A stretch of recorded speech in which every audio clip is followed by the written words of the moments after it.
Olá! Hoje nós vamos iniciar, estrear uma nova forma de comunicar com vocês, aqui através desse podcast Orientar. Se você chegou agora aqui no meu canal e já viu aí qual vai ser o tema do nosso momento de hoje, caso Larissa Manoela, o que é um relacionamento tóxico familiar.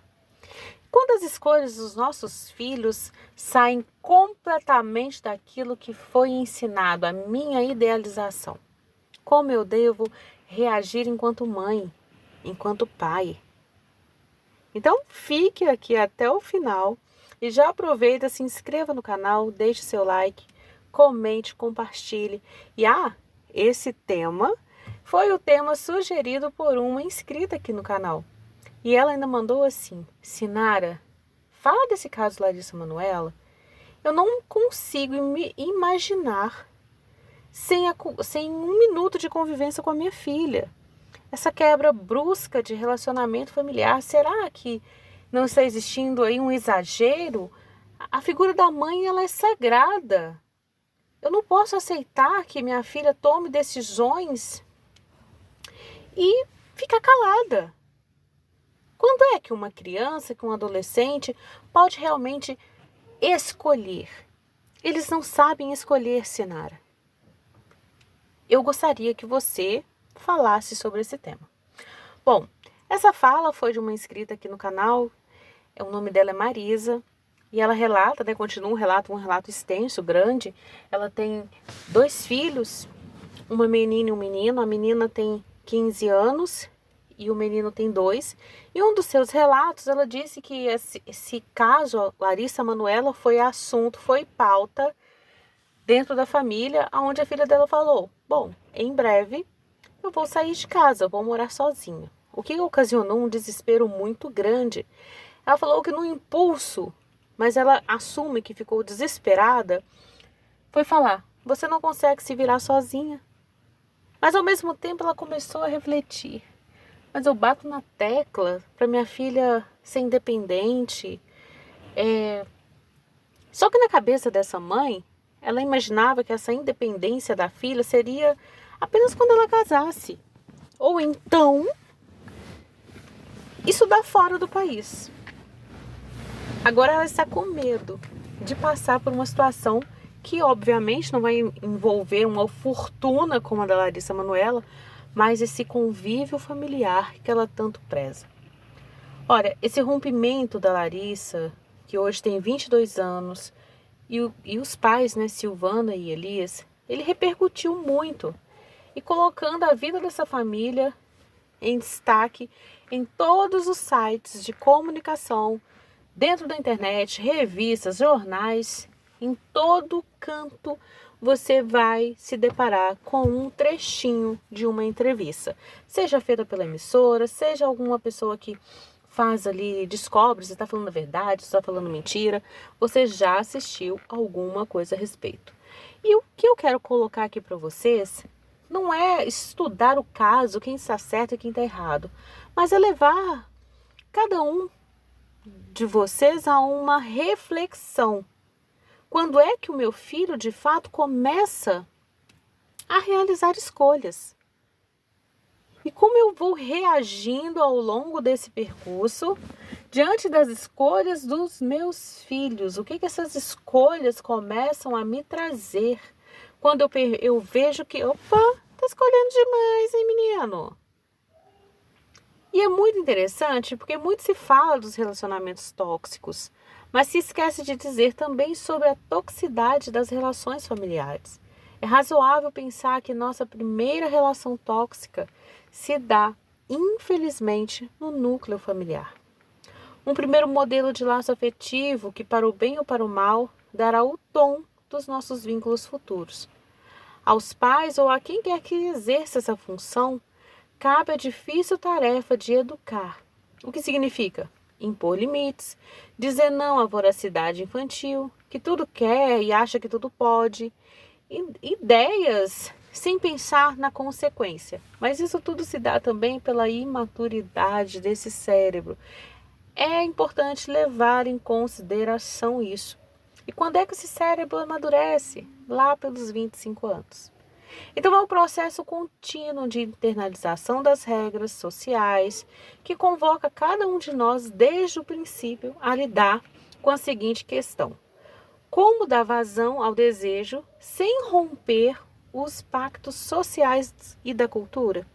Ou seja, como dar vazão aos desejos sem romper vínculos afetivos entre pais e filhos? O primeiro ponto aqui, eu enquanto mãe, você enquanto mãe, enquanto pai, precisa entender e compreender que muitas vezes os nossos filhos vão escolher coisas que não está dentro da nossa idealização, dentro daquilo que nós desejamos para eles. Ou seja, nós vamos ficar assim pensando, gente, por que ele está escolhendo dessa forma? Ah, mas eu tenho que ensinar, eu tenho que mostrar o caminho. Você vai precisar se comprometer em orientar essa criança, esse adolescente. Só que vai chegar um momento que ele vai tomar as rédeas da própria vida e vai falar, agora eu escolho. É aí que mora a ansiedade. E pode ser que você imaginou aí para o seu filho aquela escolha assim, bom, ele vai sair de casa quando ele for maior de idade, casado, vai estudar fora. Ou às vezes você também aprendeu dessa forma. Ele vai crescer, vai cuidar da família, não vai abandonar ninguém, vai continuar convivendo aqui na minha casa, porque é meu filho. E de repente seu filho casa, tem ali a sua própria família, vai pouco te visitar. Ele passa a ser uma visita na sua casa. E você entra num limbo, numa guerra de que não poderia ser assim, que ele tinha que ficar na sua casa. É aonde surgem os conflitos com as noras. A nora e genros também começam a entrar ali num conflito.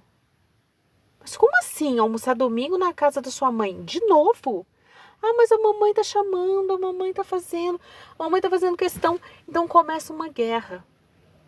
Em todo tempo, nós enquanto mães, nós precisamos entender que a mãe suficientemente boa é aquela mãe que chega em algum determinado momento da vida do filho que ela começa a exercer um outro papel. Que papel é esse? É aquela mãe que começa a ser desnecessária. Gente, isso dói. Isso dói porque entra em contradição com tudo que nós ensinamos e educamos nossos filhos.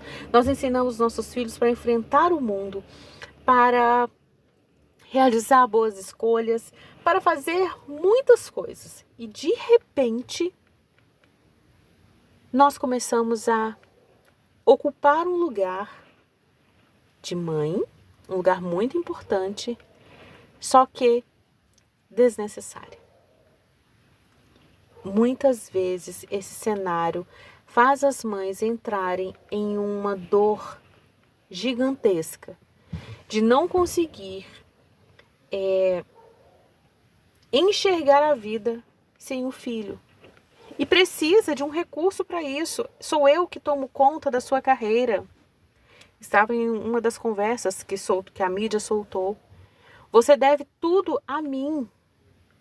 Gente, isso é um peso muito grande. Nós, enquanto mães, enquanto pais, nós precisamos entender que os nossos filhos não nos devem gratidão. É isso mesmo que você ouviu. Sabe por quê? Porque se torna um peso muito grande. Nós exercemos a nossa responsabilidade. Se você teve um filho, você gestou, você adotou, você está criando, educando, fazendo o seu melhor, cumprindo com a sua responsabilidade, não deixando faltar o alimento, a educação, roupas, escolas. É um trabalho árduo. Com toda certeza. É uma responsabilidade gigantesca educar. Porque não demanda somente o alimento, demanda muitas outras coisas. Só que você está exercendo a sua responsabilidade. Quando você decidiu ter um filho, seja por qual for a via, você assumiu também, a partir daquele momento, o seu papel de responsável. Só que o que não falaram com você, nem comigo, ia chegar um tempo que você não ia mais servir o prato do seu filho. Que ia chegar um momento que ele ia falar, não, eu não quero comer verduras e legumes. Ah, mas você sempre comeu. Não, mas eu não quero. Vai chegar um momento que ele vira e fala, pode deixar que eu tomo banho sozinho. E ele tranca a porta. E você vai ficar do lado de fora. Como é trancar essa porta? Como era ouvir esse barulho? Como você vai se sentir? Desnecessária? Eu me lembro a primeira vez que o meu filho mais velho virou para mim e falou assim, mãe, eu já consigo colocar minha comida. Eu já consigo servir o meu prato. Pode deixar. Me deu uma sensação estranha. De eu olhar e falar, que isso? Eu sempre coloquei a sua comida. Só que eu permiti. Fiquei feliz, mas eu já percebi que naquele momento foi o momento exato onde eu não estava sendo mais necessária para o meu filho.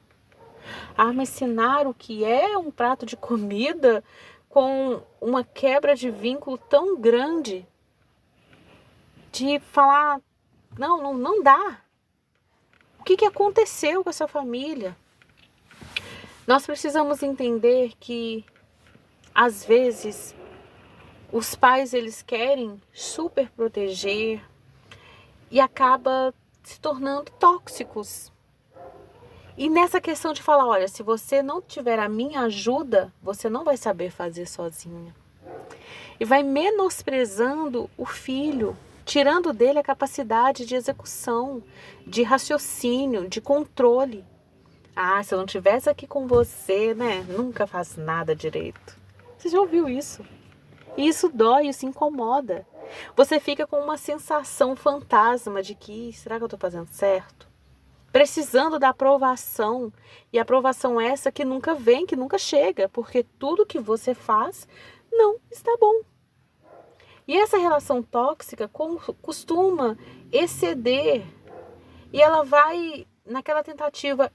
Se você se eu não estiver ao seu lado, sua vida desanda. Eu preciso ficar com você para controlar suas finanças. Será que só a partir dos 18 anos que o filho pode ter o controle dessas finanças? Isso é aprendido desde a primeira infância, gradativamente. Precisa ser incluído no seio familiar. Se você gastar todo o seu salário no segundo dia que você o recebe, e o resto do mês? O que acontece? Mas se a mamãe não controlar o meu dinheiro, eu fico sem dinheiro o resto do ano, o resto do mês. Muitos homens hoje, quando recebem, entregam o dinheiro para o seu parceiro, para a sua parceira. Literalmente, não, ela que sabe controlar esse dinheiro. Porque se deixar na mão dele, ele não sabe o que fazer, ele não consegue pensar, ele não consegue agir com frieza, falar, não, eu preciso pagar tal e tal conta. E existem mulheres que ocupam uma condição de, nossa, se eu não falar que precisa pagar a conta de luz, ele nunca lembra. De onde vem esse comportamento? Por que chegou nesse ponto? De não conseguir ter essa responsabilidade de pagar o que precisa pagar. De fazer o que precisa ser feito com autonomia. Mas um casal precisa conversar entre eles sobre o que vai fazer. Às vezes esse diálogo não acontece. Porque começa a cansar e demandar muito de apenas um. É aquela frase, sou eu que tenho que pensar em tudo. Sou eu que preciso fazer tudo. Precisamos entender. Como eu preparo meu filho para enfrentar o mundo? Às vezes, as escolhas dos nossos filhos vai nos causar um desconforto enorme. E aí, eu vou te provocar em uma situação. Muito se fala que toda mãe tem razão, que o sexto sentido da mãe nunca falha. Pode ser sim. Só que quando seu filho escolher algo que você já tenha avisado, falado não faça, não é o melhor, não é para agora. E se ele teimar e realizar, seja essa situação, seja o que for, qual é o nosso papel nesse momento? Eu li alguns comentários de algumas pessoas falando assim, vai quebrar a cara, ó, que quebrar a cara procura mamãezinha. E se fosse essa mãe, fechar, batia a porta na cara. Gente, nós precisamos entender uma coisa.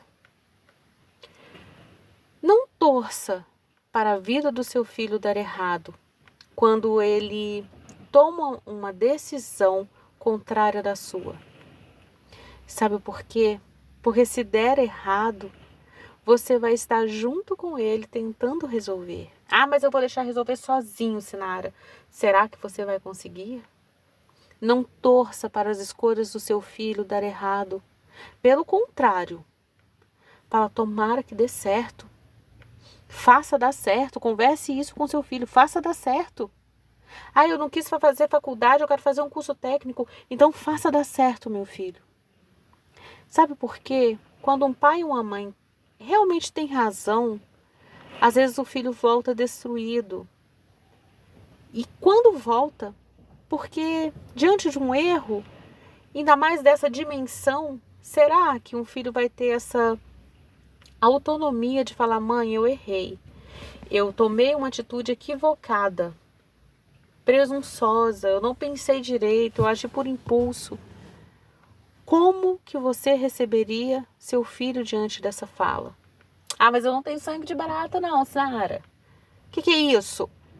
Eu avisei, eu mostrei o perigo e ainda assim ele fez? Fez porque quis, agora bem feito, aguenta sozinho. Será que ele voltaria sabendo que você tomaria essa atitude com ele? Quantos pais não conversam com seus filhos? Cortaram 100% a relação.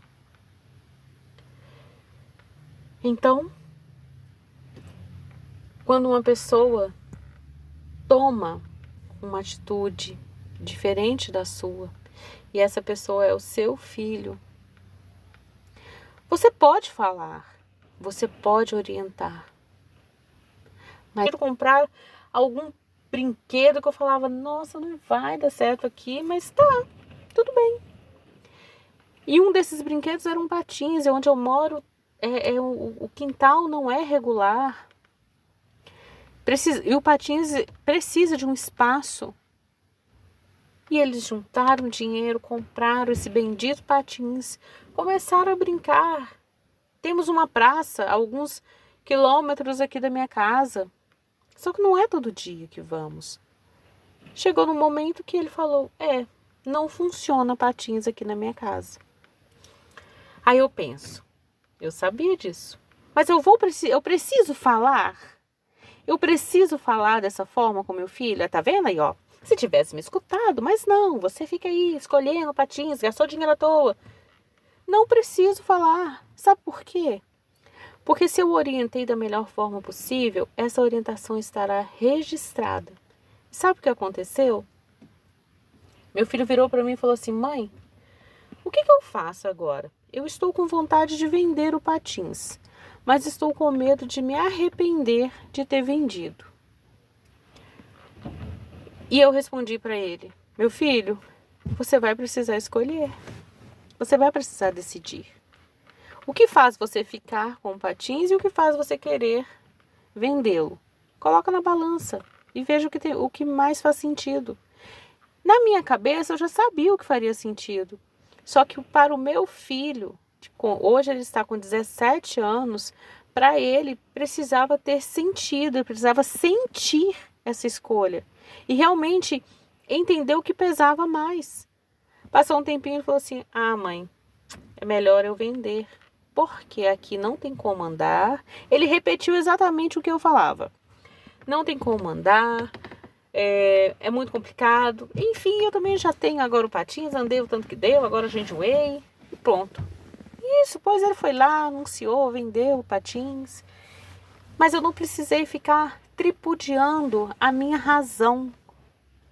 Porque eu não quero ficar tendo razão. Porque muitas vezes, não nessa história do patins, mas em outros momentos, quando eu realmente tiver razão, pode ser que o meu filho esteja sofrendo.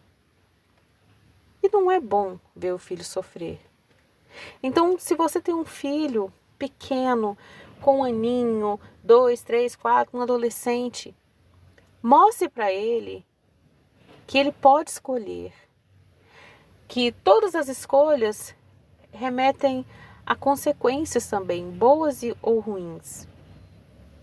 E que você não seja esse parente tóxico que, para tentar manter esse filho próximo de você e dependente o tempo todo, comece a colocar sobre ele uma incapacidade de realizar ações, de tomar as próprias decisões. Você não vai estar ajudando. Você vai estar sendo tóxico e vai fazer mal para o seu filho.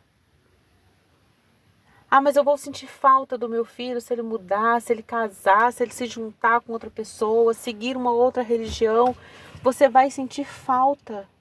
Mas a falta vai doer muito mais se você não conseguir rever o seu comportamento e decidir ter uma boa convivência. Você não precisa aceitar, você só precisa compreender. Compreender o processo. É difícil, é doloroso. Hoje nós falamos muito sobre a síndrome do ninho vazio.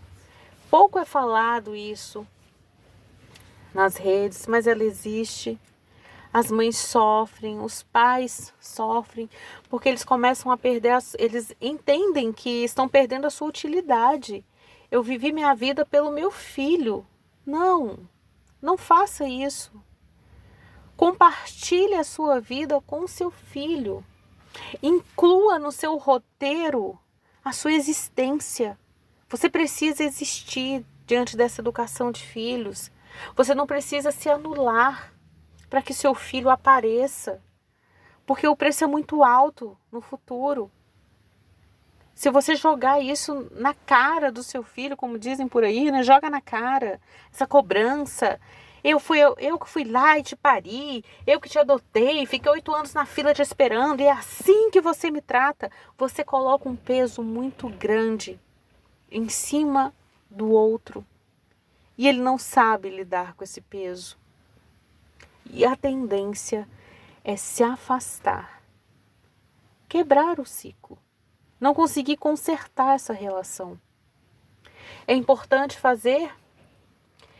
ter esse diálogo, fazer essa reflexão, entender aonde você está dentro dessa criação de filhos. Quais são as coisas que você gosta? O que você deu uma pausa? Retome. Comece a existir também. Comece a compartilhar a vida com o seu filho. E permita que ele realize escolhas, ainda que seja pequeno. Escolhas que não ofereçam a ele risco. Para quando ele chegar em uma idade onde ele vai falar: mãe, eu decidi fazer tal coisa. E eu vou fazer. Não use de recursos para tentar impedir essa atitude, essa decisão. Denegrindo a imagem do seu filho. Falando que as pessoas vão destruir a vida dele. Você pode orientar, você pode trazê-lo à reflexão, se ele realmente está seguro daquilo que ele está fazendo. Abre espaço. Abre espaço para esse desenvolvimento. É importante. Eu sei que você não quer perder o contato com seu filho, mas existem ações e comportamentos que contribuem para essa perda de vinculação com o seu filho. E não começa na fase adulta, não começa na adolescência. Ela é construída desde a infância. Como você trata seu filho hoje? O que você permite que seu filho escolha? Ah, mas ele não pode escolher tudo. Com toda certeza não. Mas quando você permite que o seu filho realize uma escolha e entenda a consequência, você vai estar preparando para ele escolher sozinho, te deixando no lugar de mãe, que um dia vai se tornar desnecessária. Então hoje, não se esqueça de você. Não deposite no seu filho todo o seu futuro. Eu abri mão de tudo pelos filhos. Não faça isso, porque lá na frente essa conta não vai fechar. Essa conta vai se tornar uma cobrança, porque você vai enxergar o seu filho escolhendo.